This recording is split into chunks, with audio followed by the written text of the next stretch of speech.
Hi ನಮಸ್ತೆ. ನನ್ನ ಹೆಸರು ಪಾಟೀಲ ಮಣಿ ಅಂತ. ಹಿಂದಿನ ವಿಡಿಯೋದಲ್ಲಿ ಕನ್ನಡ ವರ್ಣಮಾಲೆ ಬಗ್ಗೆ ತಿಳ್ಕೊಂಡಿವಿ. ಈಗ ನಾಮಪದ ಅಂದರೆ ಏನು, ಅದರ ಯಾವ್ಯಾವ ಅಂಶವು ಬರ್ತಾವ ಅಂತ ನೋಡೋಣ. ಹೌದಾ, ಒಂದು ನಾಮಪದ ಉಂಟಾಗುವ ಮೂಲ ರೂಪಕ್ಕೆ ಏನಂತ ಕರಿತೀವಿ ಅಂದ್ರೆ ನಾಮ ಪ್ರಕೃತಿ ಅಥವಾ ಪ್ರಾತಿಪದಿಕ ಅಂತ ಕರಿತೀವಿ. ಏನಂತ ಕರಿತೀವಿ? ನಾಮ ಪ್ರಕೃತಿ ಅಥವಾ ಪ್ರಾತಿಪದಿಕ ಅಂತ ಕರಿತೀವಿ. ಹಾಗೆ ನಾಮ ಪ್ರಕೃತಿಗಳಿಗೆ ಸೇರುವ ಪ್ರತ್ಯಯಗಳನ್ನು ಏನು ಕರಿತೀವಿ ಅಂದ್ರೆ ನಾಮ ವಿಭಕ್ತಿ ಪ್ರತ್ಯಯಗಳು ಅಂತ ಕರಿತೀವಿ. ಏನಂತ ಕರಿತೀವಿ? ನಾಮ ವಿಭಕ್ತಿ ಪ್ರತ್ಯಯಗಳು. ನಾಮ ಪ್ರಕೃತಿಗಳಿಗೆ ಸೇರುವ ಪ್ರತ್ಯಯಗಳನ್ನು ಏನು ಕರಿತೀವಿ? ನಾಮ ವಿಭಕ್ತಿ ಪ್ರತ್ಯಯಗಳು ಅಂತ ಕರಿತೀವಿ. ಹಾಗಾದರೆ ನಾಮಪದ ಅಂದರೆ ಏನು, ಅದರ ಯಾವ್ಯಾವ ಅಂಶಗಳು ಬರ್ತಾವ ಅಂತ ನೋಡೋಣ. ನಾಮಪದ ಅಂದ್ರೆ ಏನು? ವಸ್ತು, ವ್ಯಕ್ತಿ, ಸ್ಥಳ ಮತ್ತು ಪ್ರಾಣಿಗಳ ಹೆಸರನ್ನು ಸೂಚಿಸುವ ಪದಗಳಿಗೆ ಏನು ಕರಿತೀವಿ? ನಾಮಪದ ಅಂತ ಕರಿತೀವಿ. ಏನಂತ ಕರಿತೀವಿ? ನಾಮಪದ. ಅದ್ರಾಗ ವಿಭಕ್ತಿ ಪ್ರತ್ಯಯಗಳು ಬರ್ತಾವೆ. ಏನು ಬರ್ತಾವೆ? ವಿಭಕ್ತಿ ಪ್ರತ್ಯಯಗಳನ್ನು ಹೊಂದಿರ್ತಾವೆ. ಅದೇ ರೀತಿಯಾಗಿ ಇದರಲ್ಲಿ ಎರಡು ಅಂಶಗಳು ಬಹಳ ಮುಖ್ಯವಾದದ್ದು. ಯಾವುದಂದ್ರೆ ಒಂದು ನಾಮ ಪ್ರಕೃತಿ, ಇನ್ನೊಂದು ನಾಮ ವಿಭಕ್ತಿ ಪ್ರತ್ಯಯಗಳು. ಏನು? ಒಂದು ನಾಮ ಪ್ರಕೃತಿ, ಇನ್ನೊಂದು ನಾಮ ವಿಭಕ್ತಿ ಪ್ರತ್ಯಯಗಳು. ಯಾಕಂದ್ರೆ ಒಂದು ನಾಮಪದ ಆಗಬೇಕಾದ್ರೆ ಒಂದು ನಾಮ ಪ್ರಕೃತಿ ಮುಖ್ಯವಾದದ್ದು ಮತ್ತು ನಾಮ ವಿಭಕ್ತಿ ಪ್ರತ್ಯಯಗಳು ಬಹು ಮುಖ್ಯವಾದದ್ದು. ನೋಡಲಿ, ನಾಮ ಪ್ರಕೃತಿ ಮತ್ತು ನಾಮ ವಿಭಕ್ತಿ ಪ್ರತ್ಯಯಗಳು ಉದಾಹರಣೆ ಕೊಡ್ತೀನಿ.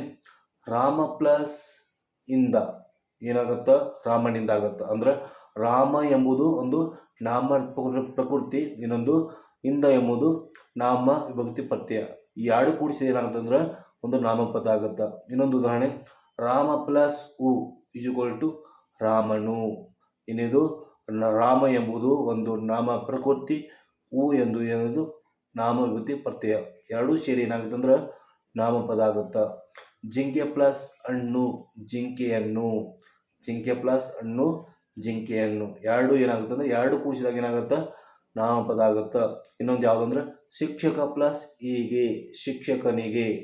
ಶಿಕ್ಷಕ ಎಂಬುದೇನದು ನಾಮ ಪ್ರಕೃತಿ, ಹೀಗೆ ಎಂಬುದೇನಂದ್ರೆ ನಾಮ ವಿಭಕ್ತಿ ಪ್ರತ್ಯಯ.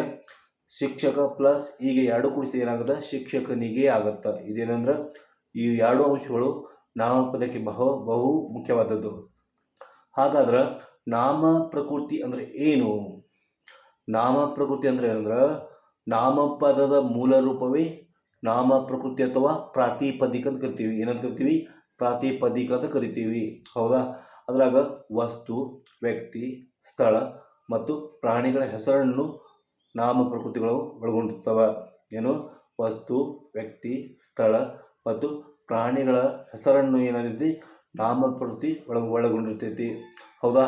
ಇದಕ್ಕೆ ಸ್ವತಂತ್ರವಾದ ಪ್ರತ್ಯಯಗಳು ಹೊಂದಿರುವುದಿಲ್ಲ, ಒಳಗೊಂಡಿರುವುದಿಲ್ಲ ಅಂತ ಹೇಳ್ಬೋದು. ಹೌದಲ್ವಾ? ಹಾಗೆ ಇನ್ನೊಂದೈತಿ, ಯಾವುದು? ನಾಮ ವಿಭಕ್ತಿ ಪ್ರತ್ಯಯಗಳು. ನಾಮ ವಿಭಕ್ತಿ ಪ್ರತ್ಯಯಗಳು ಅಂತ ಹೇಳ್ತೀವಿ. ಹೌದಾ? ನಾಮ ಪ್ರಕೃತಿಗಳಿಗೆ ಸೇರುವ ಪ್ರತ್ಯಯಗಳನ್ನು ಏನು ಕರಿತೀವಿ? ನಾಮ ವಿಭಕ್ತಿ ಪ್ರತ್ಯಯಗಳು ಅಂತ ಕರಿತೀವಿ. ಏನಂತ ಕರಿತೀವಿ? ನಾಮ ಪ್ರಕೃತಿಗಳಿಗೆ ಸೇರುವ ಪ್ರತ್ಯಯಗಳನ್ನು ಏನಂತ ಕರಿತೀವಿ?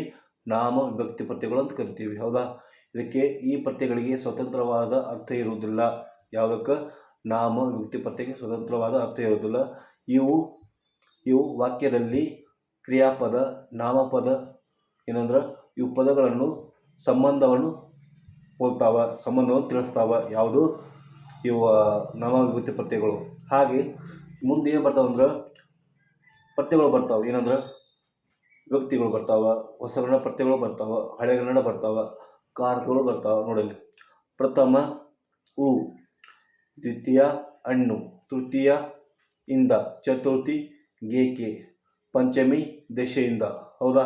ಈಗ ಪಂಚಮಿ ದೆಸೆಯಿಂದ, ಷಷ್ಠಿ ಅ, ಸಪ್ತಮಿ ಅಲ್ಲಿ, ಸಂಬೋಧನಾ ಎ ಆ ಎ ಇರ.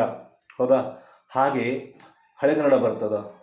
ಪ್ರಥಮ ಮ ಬರ್ತದ, ದ್ವಿತೀಯ ಅಂ ಬರ್ತದ, ತೃತೀಯ ಇಂ, ಚತುರ್ಥಿ ಗೇಕೆ, ಪಂಚಮಿ ಏನು ಬರ್ತೈತಿ? ಅತನಿಂ ಬರ್ತದ, ಷಷ್ಠಿ ಅ, ಸಪ್ತಮಿ ಒಳ್ಳ ಬರ್ತದ ಮತ್ತು ಸಂಬೋಧನಾ ಆ ಎ ಇ ಇರಾ ಬರ್ತದ. ಹೌದಾ? ಹಾಗೆ ಈ ಬರ್ತಾವೆ ಕಾರಕಗಳು ಬರ್ತಾವೆ. ಏನಂದ್ರೆ ಪ್ರಥಮ ಕರ್ತು, ದ್ವಿತೀಯ ಕರ್ಮ, ತೃತೀಯ ಕರ್ಣ, ಚತುರ್ಥಿ ಏನು ಬರ್ತದ? ಸಂಪ್ರದಾನ. ನೆಕ್ಸ್ಟು ಪಂಚಮಿ ಏನು ಬರ್ತದ? ಅಪದಾನ ಬರ್ತದೆ, ಷಷ್ಠಿ ಏನು ಬರ್ತದೆ, ಸಂಬಂಧ ಬರ್ತದೆ, ಸಪ್ತಮಿ ಬರ್ತೈತಿ, ಅಧಿಕರಣ ಬರ್ತದೆ, ಮತ್ತು ಸಂಬೋಧನ ಏನು ಬರ್ತೈತಿ, ಅಭಿಮುಖೀಕರಣ ಅಂತ ಬರ್ತದೆ. ಇವೇನಂದ್ರೆ ವಿಭಕ್ತಿ ಪ್ರತ್ಯಯಗಳು ಬರ್ತಾವೆ. ಹೌದಾ?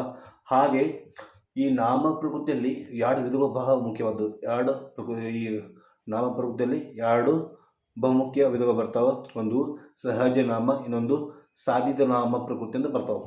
ಏನು ಬರ್ತಾವೆ? ಸಹಜ ನಾಮ ಪ್ರಕೃತಿ, ಇನ್ನೊಂದು ಸಾಧಿತ ನಾಮ ಪ್ರಕೃತಿ ಅಂತ ಬರ್ತೈತಿ.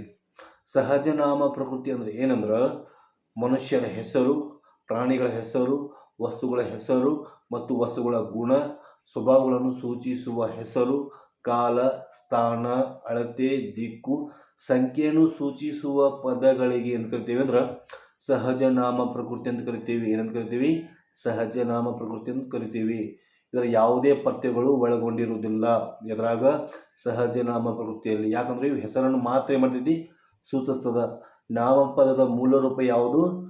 ನಾಮ ಪ್ರಕೃತಿ. ಅಂದ್ರೆ ಇವು ಏನಂದ್ರೆ ಹೆಸರನ್ನು ಮಾತ್ರ ಏನು ಮಾಡ್ತೈತಿ? ಸೂಚಿಸ್ತದ. ಹಾಗೆ ಮುಂದೆ ಯಾವ್ದು ಬರ್ತಾವ ಅಂದ್ರೆ ಸಾಧಿತ ನಾಮ ಪ್ರಕೃತಿ. ಸಾಧಿತ ನಾಮ ಪ್ರಕೃತಿ ಬರ್ತೈತಿ. ಏನು ಬರ್ತೈತಿ? ಸಾಧಿತ ನಾಮ ಪ್ರಕೃತಿ. ಸಮಾಸಗಳು ಧಾತುವಿನಿಂದ ಹುಟ್ಟಿದ ಕೃದಂತ ನಾಮ ಪ್ರಕೃತಿಗಳಿಗೆ ಸೇರುವ ಪ್ರತ್ಯಯಗಳಿಗೆ ಅಂದ್ರೆ ಸಮಾಸಗಳು ಧಾತುವಿನಿಂದ ಹುಟ್ಟಿದ ಕೃದಂತ ನಾಮ ಪ್ರಕೃತಿಗಳಿಗೆ ತದ್ದಿತ ಪ್ರತ್ಯಯಗಳು ಸೇರಿ ಉಂಟಾದ ತದ್ದಿತಾಂತಗಳಿಗೆ ಏನು ಕರಿತೀವಿ? ಸಾಧಿತ ನಾಮ ಪ್ರಕೃತಿ ಅಂತ ಕರಿತೀವಿ. ಏನಂದ್ರೆ ಸಮಾಸಗಳು ಧಾತುವಿನಿಂದ ಹುಟ್ಟಿದ ಕೃದಂತ ನಾಮ ಪ್ರಕೃತಿಗಳಿಗೆ ತದ್ದಿತ ಪ್ರತ್ಯಯಗಳು ಸೇರಿ ಉಂಟಾದ ತದ್ದಿತಾಂತಗಳಿಗೆ ಏನು ಕರಿತೀವಿ? ಸಾಧಿತ ನಾಮ ಪ್ರಕೃತಿ ಅಂತ ಕರಿತೀವಿ. ಇದಕ್ಕೆ ಉದಾಹರಣೆ ಅಂದರೆ ಏನಂದ್ರೆ ಸಮಾಸಗಳು ಬರ್ತೈತಿ. ಹೌದಾ? ಅರಸನ ಪ್ಲಸ್ ಮನೆ ಏನು ಬರ್ತೈತಿ? ಅರಮನೆ ಬರ್ತೈತಿ. ಹೌದಾ? ಹಾಗೆ ಕೃದಂತಕ್ಕೆ ಬರ್ತೈತಿ ಮಾಡುವ ಅಂದ್ರೆ ಮಾಡು ಪ್ಲಸ್ ವ ಪ್ಲಸ್ ಅ ಈಜ್ವಲ್ ಟು ಮಾಡುವ ಬರ್ತೈತಿ. ಹೌದಾ? ನೆಕ್ಸ್ಟ್ ಏನು ಬರ್ತೈತಿ? ತದ್ದಿತಾಂತ ಮೋಡಿ ಪ್ಲಸ್ ಗಾರ ಮೋಡಿಗಾರ. ಇವೇನಂದ್ರೆ ಸಾಧಿತ ನಾಮಪ್ರಕೃತಿಯಲ್ಲಿ ಉದಾಹರಣೆ ಬರ್ತಾವೆ. ಹೌದಾ? ಹಾಗೆ ಈ ಸಹಜ ನಾಮಪ್ರಕೃತಿಯಲ್ಲಿ ಕೆಲವು ವಿಧಗಳು ಬರ್ತಾವೆ. ಸಹಜ ನಾಮಪ್ರಕೃತಿಯಲ್ಲಿ ವಿಧಗಳು ಬರ್ತಾವೆ. ಏನಂದ್ರೆ 9 ವಿಧಗಳು ಬರ್ತಾವೆ. ಎಷ್ಟು? 9 ವಿಧಗಳು ಬರ್ತಾವೆ. ಹೌದಾ? ಹೇಳ್ತೀನಿ ನೋಡಿ ಇಲ್ಲಿ. ಯಾವುದಂದ್ರೆ ವಸ್ತುವಾಚಕ, ಗುಣವಾಚಕ, ಸಂಖ್ಯಾವಾಚಕ, ಸಂಖ್ಯೇಯವಾಚಕ, ಭಾವನಾಮ, ಪ್ರಕಾರವಾಚಕ, ಪರಿಮಾಣವಾಚಕ, ದಿಗ್ವಾಚಕ ಮತ್ತು ಸರ್ವನಾಮ. ಇವು 9 ವಿಧಗಳು ಬರ್ತಾವೆ. ಹಾಗೆ ಆ ಮೊದಲೇ ಇರುವಂಥ ವಸ್ತುವಾಚಕ ಐತಲ್ಲ, ಆ ವಸ್ತುವಾಚಕದಲ್ಲಿ ಇನ್ನೂ 3 ಬರ್ತಾವೆ. ಯಾವುದಂದ್ರೆ ರೂಢನಾಮ, ಅಂಕಿತನಾಮ, ಅನ್ವರ್ಥಕ ನಾಮ. ಹಾಗೆ ಸರ್ವನಾಮಗಳಲ್ಲಿ 4 ಬರ್ತಾವೆ. ಯಾವುದಂದ್ರೆ ಪುರುಷಾರ್ಥಕ ಸರ್ವನಾಮ, ಆತ್ಮಾರ್ಥಕ ಸರ್ವನಾಮ, ಪ್ರಶ್ನಾರ್ಥಕ ಸರ್ವನಾಮ ಮತ್ತು ದರ್ಶಕ ಸರ್ವನಾಮ. ಹೌದಾ? ಪುರುಷಾರ್ಥಕ ಸರ್ವನಾಮದಲ್ಲಿ ಇನ್ನೂ 3 ಬರ್ತಾವೆ. ಹೌದಾ? ಏನಂದ್ರೆ ಉತ್ತಮ ಪುರುಷ, ಮಧ್ಯಮ ಪುರುಷ, ಪ್ರಥಮ ಪುರುಷ. ಅಂದ್ರೆ ಏನಂದ್ರೆ ಪುರುಷಾರ್ಥಕ ಸರ್ವನಾಮದಲ್ಲಿ 3 ಬರ್ತಾವೆ. ಯಾವಂದ್ರೆ ಉತ್ತಮ ಪುರುಷ, ಮಧ್ಯಮ ಪುರುಷ ಮತ್ತು ಪ್ರಥಮ ಪುರುಷ. ಹೌದಾ? ಹಾಗೆ ಮತ್ತಿನ ಬರ್ತಾವೆ. ಏನಂದ್ರೆ ಇವು ಆತ್ಮಾರ್ಥಕ ಸರ್ವನಾಮ, ಪ್ರಶ್ನಾರ್ಥಕ ಸರ್ವನಾಮ ಮತ್ತು ದರ್ಶಕ ಸರ್ವನಾಮಗಳಲ್ಲಿ ಏನು ಬರ್ತಾವೆ ಅಂದ್ರೆ ಏಕವಚನ, ಬಹುವಚನ ಬರ್ತಾವೆ ಮುಂದೆ. ಹೌದಾ? ಹೀಗೆ ಈ ರೀತಿಯಾಗಿ ಈ ನಾಮಪದದ ವಿವರಣೆಯನ್ನು ತಿಳಿಸ್ತೀನಿ. ಮತ್ತು ಈ ಮುಂದೆ ಸಹಜ ನಾಮಪ್ರಕೃತಿಯಲ್ಲಿ ಬರುವಂಥ 9 ವಿಧಗಳ ಬಗ್ಗೆ ಮುಂದಿನ ವಿಡಿಯೋದಲ್ಲಿ ನಾನು ತಿಳಿಸ್ತೀನಿ. ಧನ್ಯವಾದಗಳು.